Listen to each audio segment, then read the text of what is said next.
is signal service, a mentor before, and most of our clients have. And most of them got nothing back for it. And this is Brandon Tatum is getting absolutely hammered by black comedians right now. Days after Godfrey branded the conservative commentator a super coon over his rhetoric surrounding Nolan Wells, both D.L. Hughley and Aries Spears have now gone after Tatum on their respective podcasts, and remarkably, all three comedians seem to have arrived at almost exactly the same criticism. Their issue is not simply that Brandon Tatum is conservative, it is that whenever black people are involved, Tatum suddenly becomes Captain Accountability. But when white racism enters the conversation, that same energy seems to disappear. I think that Miss Rachel right now is one of my favorite white people for the week. One of your favorites. One of my favorite white. She is.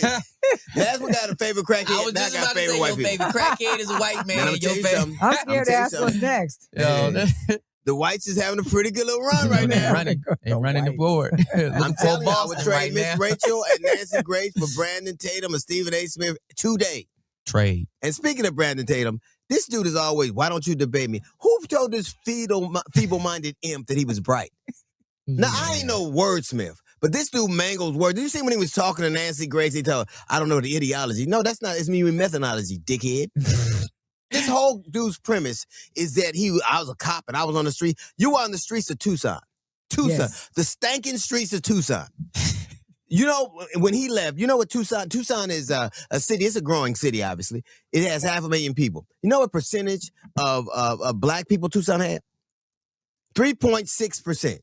So that's roughly 19,000 people. And out of those 19,000 people, about half of them are probably women, right? Right. Some of them are children and old people, right? So you might be down to 2,000 or 3,000 people. And those 2,000 or 3,000 people that you police gave you this insight, and now you know how to make police stops. Clown. The only you had more black people in your house than you stopped. Wow. But he plays this thing, and what he does, he plays the thing like he has such experiences. And that's why he's always, like, even with the Sandra Massey thing, real policemen, people were really, like, I don't know, I'm sure that urban policing has a challenge in any city, but he plays it like he was in Harlem and Compton, like he was in Memphis. For 20 years. You in Tucson. Yeah. Tucson. If you pull niggas over there, the same two people. Now, to be fair to Tatum, his official biography says he did more than community relations. During those 6 years, he served in roles including SWAT, field training, and public information. So dismissing his entire police career would be unfair. DL's larger point, however, is that 6 years as a Tucson officer does not automatically give somebody universal authority on policing Black America. And from there, the gloves completely came off. The way he calls himself officer, you were officer for 6 years, a community relations dude, and now you talk as if you stop people. Yeah. And when did you become a detective? You And would know where that. did you get the experience for that? You and you're a shitty influencer too, but this dude, you won't debate me. He went on what was that? Jubilee. Oh, the Jubilee. Everybody whipped his ass. Yeah, man. What you're describing is a byproduct of poverty, right? And what we know under a capitalist system is that poverty compounds over time in history as well as wealth. And what has happened systematically as well as systemically in this system is that Black people have been pushed away from wealth-creating mechanisms. This has happened for generations, even past slavery. Aries Spears made almost the exact same argument. On his podcast, Spears called Tatum the final boss of Coons and accused him of stuttering, changing the subject, and moving the goalposts whenever conversations become historically specific. The Black community knows when it comes to the king of the coons, I think between this nigga and John Paul King, this is the final boss. I've been going back and forth with this nigga for a minute. He calls himself Officer Tatum. Most Black people don't even want to call him officer. They just call him Raging Batum Tatum, which I think really came from D.L. Hughley. He set out a post shitting on D.L. because D.L. posted something about him and his wife. Long story short, this nigga wears a super cape for white folks. And listen, let's not get it misconstrued. I'm all for holding the Black community accountable. I think everybody should be held accountable, regardless of race. And if you know anything about this podcast, the history of this podcast, I've always held my own people accountable. But what I won't do is just make it seem like what he's doing, which is he only holds black people accountable. And one of my arguments with him, and he and I have gone back and forth in DMs and sent each other messages. I wish we could play some of those. I go, man, you never hold white people accountable. Everything you do is about black shame. Is some of it warranted? Absolutely. But nigga, play both sides. I don't know what it is about white pussy to make you forget who you are. But both comedians become considerably more serious when discussing Tatum's comments about black history. DL was particularly angered by Tatum's framing of the Tulsa Race Massacre as essentially a conflict where white people simply got the better of black people. The thing that was, out of all the things that he said that I found the most insulting, this is what he said about the Tulsa Race Riot.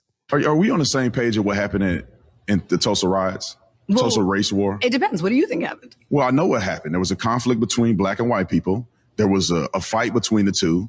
White people got the best of black people in Tulsa. Now, a lot of people, I remember Tom Hanks wrote an article and he had never heard, and this was a couple of years ago, he'd never heard of the Tulsa Race Riot because it's something they won't publicize. It's something they don't talk about. But you know what galls the shit out of me? That the first time many people will hear about it is through that big coon's lips, lying lips. Right. You can't find anybody to give that account anywhere, but he can do it. And he lies with impunity. A debate isn't me making some lies up and you making some lies up. It is somebody saying what is true and what isn't. Correct. He lies for convenience. And they got into a fight. And then, do you know that it was the first time in American history where citizens of this country were bombed from the sky. People got in airplanes and dropped explosives on black people. 300 black people died. And he acts as if it was a disagreement. There was almost the equivalent of $2 billion in damage. It was so destructive that they had mass graves all over the country, all over the city. It was so destructive that area will never come back again. And you play it as if nothing happened. And that's the thing about these kind of people. There is no lie they won't tell. It doesn't have to come from a book. It doesn't have to come from a professor. It doesn't have to come from an expert. He will, as long as it comes from a white man's lips, he believes it and he will repeat it. The 1921 destruction of Greenwood was not simply two evenly matched groups having a disagreement. A white mob descended on Tulsa's black community, and by the end of the violence, more than 1,000 homes and businesses had been destroyed. Historical estimates put the death toll somewhere between roughly 50 and 300 people. Black residents did arm themselves and fight back. But acknowledging resistance is very different from flattening the event into a normal racial fight. And this gets to the heart of what DL, Aries, and Godfrey are all accusing Tatum of doing. Context disappears whenever that context makes America look uncomfortable. Aries Spears argues that Tatum's obsession with personal responsibility only appears to travel in one direction. Spears actually agrees that black people sometimes need to stop blaming everybody else and take responsibility for their own behavior. His question is, where is that same sermon when white people are responsible? This is the bullshit that is Officer Rajam Batum. When he goes, his main thing is always about, it ain't about race. Well, black people from the beginning of time, from our capture, throughout slavery, throughout segregation, has always been looked at as not human beings. Second, not even third, fourth class citizens. We were below animals. So it is about race. There's a superiority that has always existed that black people aren't seen. What's the number? Something fifth of human beings. We were always viewed as 3/5 of a human being. That isn't what. Still a little high, if you ask me. That isn't. You're conflating. You're moving a lot of things around to get to where you are. Well, hold up. I hate when you try to get cute technically. No, it's not. Here's my question. Bottom line: was slavery about race? Slavery, no. No. This is very important because slavery existed before. I'm going to add Andy to the stupid motherfucker. I'm going to add Andy to the stupid motherfucker. No. Listen to what I'm about to say. Because slavery existed before the transatlantic slave trade. White folks having niggas in bondage, from whippings to lynchings to castrations to rape, murder, and torture. Was it about race? Yes, that is. Thank you. No, but you didn't say that. You asked me a specific You know thing. what the fuck I'm asking. No, you need to ask it the right. If you're going to make someone a stupid motherfucker, make sure that you're asking the question. So what part of him are you protecting? I'm not protecting him at all. But when you said slavery has been around before the transatlantic slave trade, which was what turned into this. So yes, but white people used to enslave other white people. But slavery initially was about having someone. It was proximity. I didn't say the word right. Proximity. Can someone give me that word, please? Proximity. Yeah, You're thank on you. your own with this one. No, that's the beginning of it. Why do you try to apply technical shit to something that we know? Because I want it to be an educated. I want you to say something that sounds educated in a way that so no one can defer to what you just white said and people say don't that even isn't want to correct. keep the education of history and curriculum in the schools. No, you said white people. I want to keep the Don't proper. keep saying you. We know that if slavery existed, you would help niggas escape. So we know not you. But in the broad sense, let's not do this. Let's not do this. When somebody black commits a crime, Tatum wants accountability. When black culture has a problem, Tatum wants accountability. When a black person makes a bad decision, Tatum wants accountability. But Spears argues that whenever the conversation becomes slavery, Jim Crow, discriminatory institutions, or racist violence, Tatum suddenly becomes obsessed with explaining why race might not really be the issue. That is why Spears described him as giving off Narc on the Plantation vibes. But put it in its proper context, and then everything. That's why that man kept saying to him, chattel slavery, over and over. And that's where you lose Officer Tatum. That's where he lost this debate, because he didn't come with the knowledge to make that work. That's why I'm saying it to you. That's why it's important to put it in the right context. Because that's where Officer Tatum went off the rails and couldn't compete with those questions that were being asked to him. And that's why he avoided. So that's why I made sure that we put it in the proper context right now. There's nothing wrong with putting something in the proper context. All right. We can all agree that complaining about systemic racism is a little annoying. But he even went on to say systemic racism is not a real thing. It doesn't exist. So that redlining was bullshit? He's saying that it doesn't exist today. There's no way that you cannot say that systemic racism wasn't. Jim Crow laws would be part of systemic racism. There was a system in place that was racist. So we know it exists. Is it existing today is where Officer Tatum is at right now. That's what he's trying to say. DL accuses Tatum of antagonizing Wells's mother while attempting to prove that the young man's white friends were not responsible for his death. And there is an important distinction here. Tatum has every right to challenge people accusing those friends of murder without evidence. Innocent people should not have their lives destroyed simply because social media decided it knows what happened. But critics like DL and Godfrey believe Tatum has gone beyond defending due process and turned a grieving black mother into another opponent in his political content machine.